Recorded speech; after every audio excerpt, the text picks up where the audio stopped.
Kumusta mga ka-easy? Welcome back to my channel. In this video, magluto ta og easy pork sisig with tofu.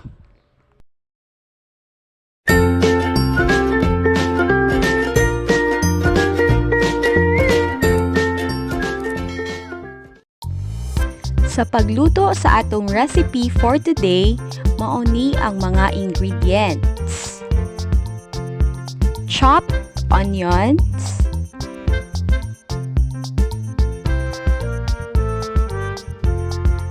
chopped ginger,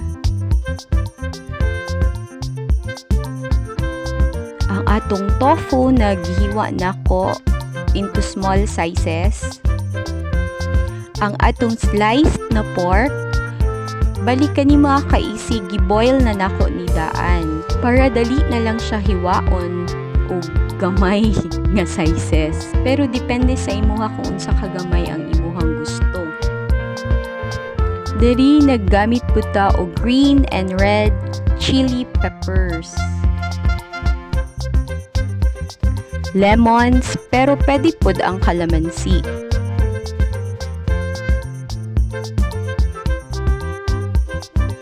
Ang atong liver spread,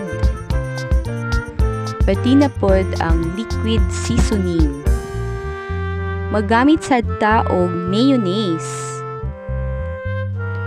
then butter. Ready na ang atong mga ingredients. So tara, magluto na ta. We will first fry our tofu. So mag-init sa tag cooking pan. If init na, magbutang ta og ample amount of cooking oil.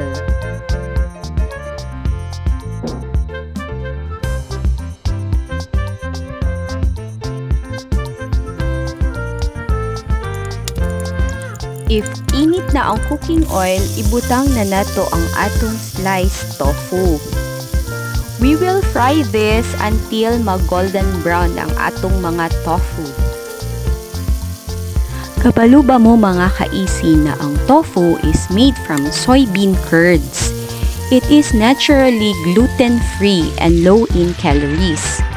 It contains no cholesterol and is an excellent source of iron and calcium. It is also an important source of protein, especially for vegans and vegetarians.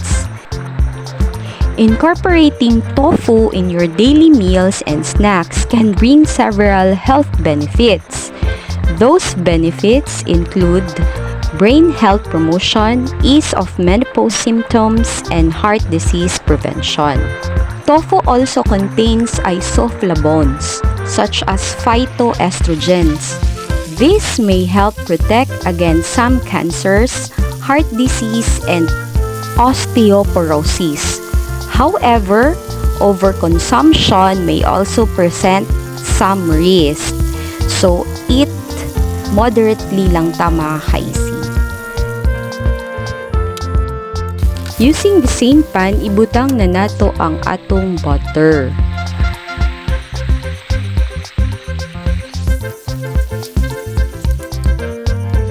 Melt na ang atong butter, ibutang na nato ang atong ginger.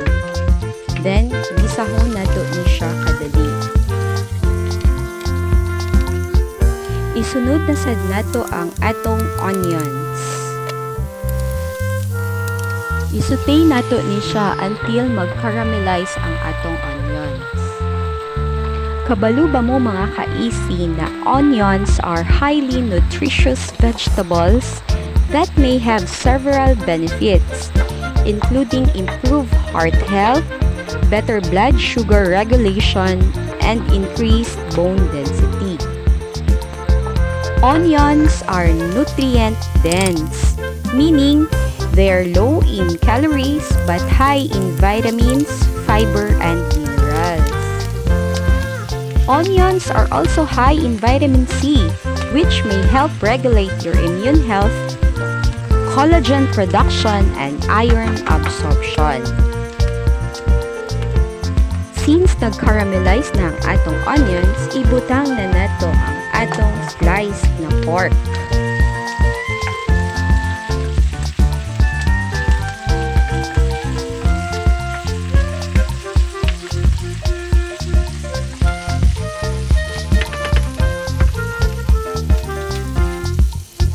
At this point, ibutang na nato ang atong pampalasa.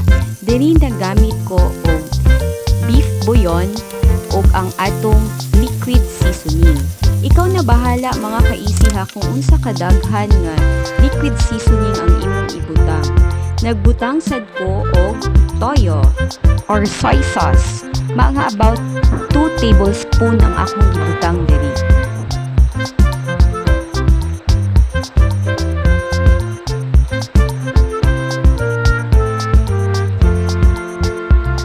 Tangsad ko og suka or sugarcane vinegar. Mga about 1 tablespoon lang mga kaisi.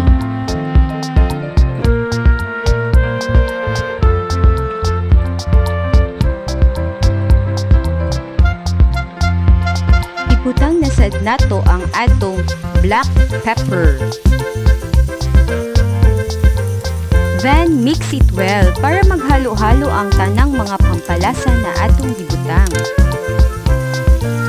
By the way mga kaisi, if bago ka pa lang sa akong channel, please don't forget to like and subscribe ug pakipindot na lang pod sa notification bell para updated ka permi sa akong channel.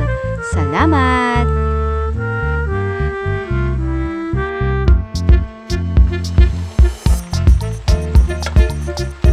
To balance off the flavor, magbutang ta og sugar gamay, mga about half tablespoon lang.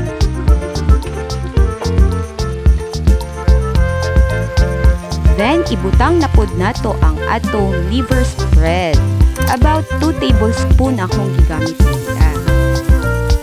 Then, mix it well.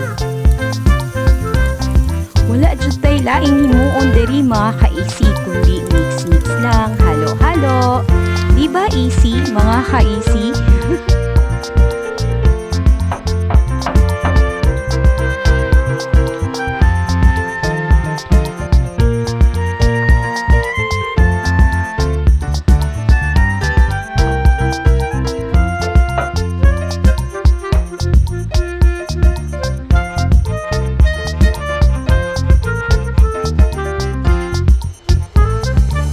At this point, ilunod na nato ang atong chili peppers.